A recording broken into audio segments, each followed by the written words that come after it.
আমরা আজকে আলোচনা করব নদীর বিদ্রোহ গল্পের এমসিকিউ এবং এসিকিউ নিয়ে। মাত্র 11টা প্রশ্ন আছে। আমার বিশ্বাস এই 11টা প্রশ্ন দেখলে পরে তোমরা এই গল্পের সব শর্ট প্রশ্নের উত্তর দিতে পারবে। চলো শুরু করি তাহলে। প্রথম প্রশ্নটা দেখো, নদীর বিদ্রোহের গল্পে এর শুরুতেই কোন ট্রেনের উল্লেখ আছে?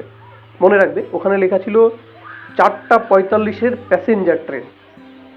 প্যাসেঞ্জার ট্রেন হচ্ছে উত্তর হবে। সেখানে মেল, এক্সপ্রেস, মালগাড়ি এইগুলো অপশন থাকতে পারে।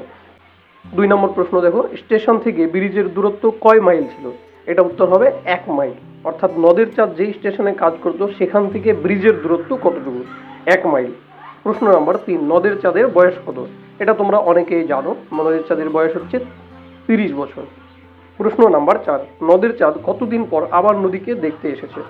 অর্থাৎ এই যে ঘটনা হয়েছিল, নদের চাঁদ মারা যায়, ঠিক সেই সময় কতদিন পরে নদী দেখতে এসেছিল? তাহলে উত্তরটা হবে 5 দিন। কয়দিন বললাম? 5 দিন। এবার প্রশ্ন নাম্বার 5 দেখো, আজও সে সেখানে গিয়ে বসিল। সেখানে বলতে কোন জায়গায় বোঝানো হয়েছে?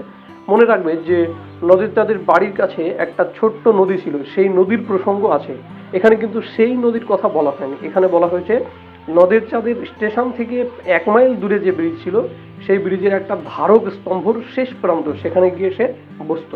6 নম্বর প্রশ্ন দেখো, নদের চাঁদের ভারী আমোদ বোধ হইতে লাগিল। আমোদ বোধের কারণ কি? 5 দিন পরে নদের চাঁদ যখন সেই ধারক স্তম্ভের উপরে এসে বসে তখন দেখে যে জল এতটাই ফুলে ফেপে উঠেছে যে হাত বাড়ালেই বুঝি স্পর্শ করা যায়। তখন তার আমোদ বোধ হয়েছিল।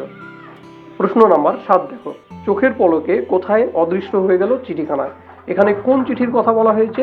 এখানে নদের চাঁদের পকেটে যে পুরনো চিঠি ছিল সেই চিঠির কথা বলা হয়েছে। প্রশ্ন নাম্বার 8 দেখো, নদের চাঁদের স্ত্রীকে লেখা চিঠি কয় পাতার ছিল? তোমরা অনেকেই এই উত্তরটা পারবে, 5 পৃষ্ঠা। আমাদের আজকের আলোচনার শেষ 3টা প্রশ্ন।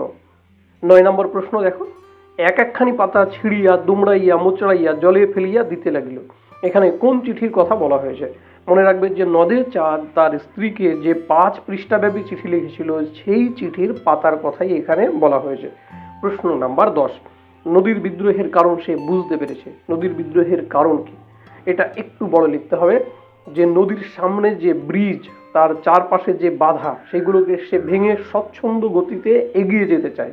এটাই হচ্ছে নদীর বিদ্রোহের কারণ। আমাদের আজকের আলোচনার শেষ প্রশ্ন। বোধহয় এই প্রশ্নের জবাব দেওয়ার জন্যই পিছন হইতে 7 নং ডাউন ট্রেন নদের চাঁদকে পিছিয়ে দিয়ে চলিয়া গেল। প্রশ্নটি কি? তাহলে সোজা কথায়, কি প্রয়োজন ছিল ব্রিজের?